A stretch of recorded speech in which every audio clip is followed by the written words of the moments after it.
ಬಂಧುಗಳೇ ನಮಸ್ಕಾರ. ಈ ಮಾಹಿತಿಯನ್ನು ಸ್ವಲ್ಪ ಗಮನ ಇಟ್ಟು ಕೇಳಿ. ನಮಗೆ ಅನಾರೋಗ್ಯದ ಸಮಸ್ಯೆ ಕಾಡಿದಾಗ ಅಥವಾ ಯಾವುದೇ ಕಾಯಿಲೆ ಬಂದಾಗ ನಾವು ಮಾತ್ರೆಗಳನ್ನು ತಗೋತೀವಿ, ಅದು ಬೇಗ ಗುಣಮುಖ ಆಗಲಿ ಅಂತ. ಆದರೆ ಈ ಮಾತ್ರೆಗಳಲ್ಲಿ ಕೆಲವೊಂದು ಡೇಂಜರಸ್ ಕಾಂಬಿನೇಷನ್ಸ್ಗಳಿದೆ. ಅವುಗಳ ಬಗ್ಗೆ ನಮಗೊಂದು ಮಾಹಿತಿ ಇರಲಿ ಅಂಥೇಳಿ ಈ ವಿಡಿಯೋ ಮಾಡಿದ್ದೀನಿ. ಆ ಕಾಂಬಿನೇಷನ್ಸ್ನ ನೋಡೋಣ ಬನ್ನಿ. ನಮಗೆ ಕೆಲವೊಂದು ಸಾಮಾನ್ಯ ಔಷಧಿಗಳು ಗೊತ್ತಿದೆ: ಪ್ಯಾರಾಸೆಟಮಾಲ್, ಇಬುಪ್ರೊಫೆನ್, ಡೈಕ್ಲೋಫೆನಾಕ್. ಈ ಮೂರು ಔಷಧಿಗಳು ಬೇರೆ ಬೇರೆ ರೀತಿಯಲ್ಲಿ ನೋವನ್ನು ಕಡಿಮೆ ಮಾಡುತ್ತೆ. ಆದರೆ ಇದನ್ನೆಲ್ಲ ಒಟ್ಟಾಗಿ ಸೇರಿಸಿದ್ರೆ ಇದು ಹೊಟ್ಟೆಯಲ್ಲಿ ರಕ್ತಸ್ರಾವ, ಹಾಗೆ ಲಿವರ್ ಮತ್ತು ಮೂತ್ರಪಿಂಡಕ್ಕೆ ಅಂದರೆ ಕಿಡ್ನೀಸ್ಗೆ ತೊಂದರೆ ಮಾಡ್ಬೋದು. ಈ ಸಮಸ್ಯೆಗಳು ನಮಗೆ ಆ ಕ್ಷಣಕ್ಕೆ ಇರೋದಿಲ್ಲ, ಆದರೆ ಲಾಂಗ್ ಟರ್ಮಲ್ಲಿ ಇದು ಡ್ಯಾಮೇಜ್ ಮಾಡುತ್ತೆ. ನಮಗೆ ಕೋವಿಡ್ ಪ್ಯಾಂಡಮಿಕ್ ಬಂದಾಗ 2 ಔಷಧಿಯ ಕಾಂಬಿನೇಷನ್ಗಳನ್ನು ಕೊಟ್ಟಿದ್ರು: ಅಜಿಥ್ರೋಮೈಸಿನ್ ಮತ್ತು ಹೈಡ್ರಾಕ್ಸಿಕ್ಲೋರಿಕ್ವಿನ್ ಅಂತ.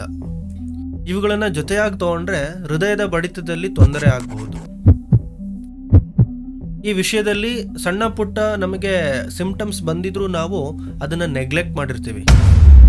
ಆದರೆ ಯಾವುದೇ ಕಾರಣಕ್ಕೂ ನೆಗ್ಲೆಕ್ಟ್ ಮಾಡದೆ ನಾವು ಇಮಿಡಿಯೇಟ್ಲಿ ಡಾಕ್ಟರ್ಸ್ನ ಕನ್ಸಲ್ಟ್ ಮಾಡಬೇಕು.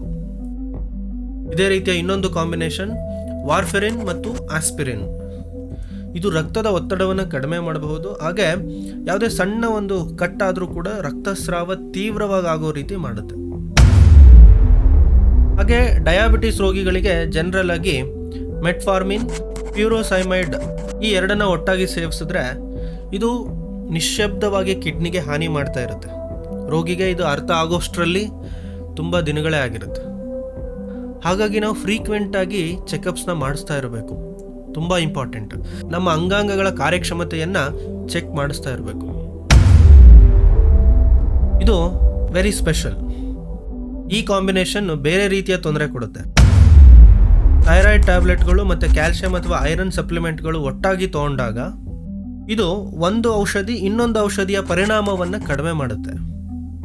ಇಂತಹ ಸಮಯದಲ್ಲಿ ನಿಮಗೆ ಥೈರಾಯ್ಡ್ ಸಮಸ್ಯೆ ವಾಸಿನೇ ಆಗೋದಿಲ್ಲ. ನಿಮಗೆ ಥೈರಾಯ್ಡ್ ಸಿಂಪ್ಟಮ್ಸು ಪದೇ ಪದೇ ಬರ್ತಾ ಇರುತ್ತೆ. ಈ ರೀತಿಯ 100ಕ್ಕೂ ಹೆಚ್ಚು ಕಾಂಬಿನೇಷನ್ಗಳನ್ನು ಭಾರತ ಸರ್ಕಾರವೇ ನಿಷೇಧಿಸಿದೆ.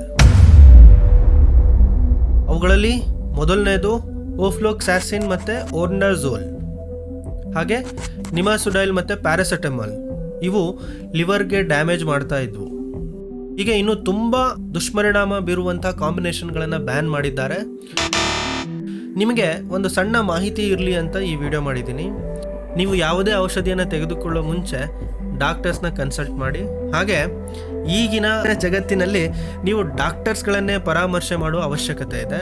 ಮಾಡರ್ನ್ ಜಗತ್ತಲ್ಲಿ ತುಂಬ ಫೇಕ್ ಡಾಕ್ಟರ್ಸ್ಗಳು ಬರ್ತಾ ಇದ್ದಾರೆ.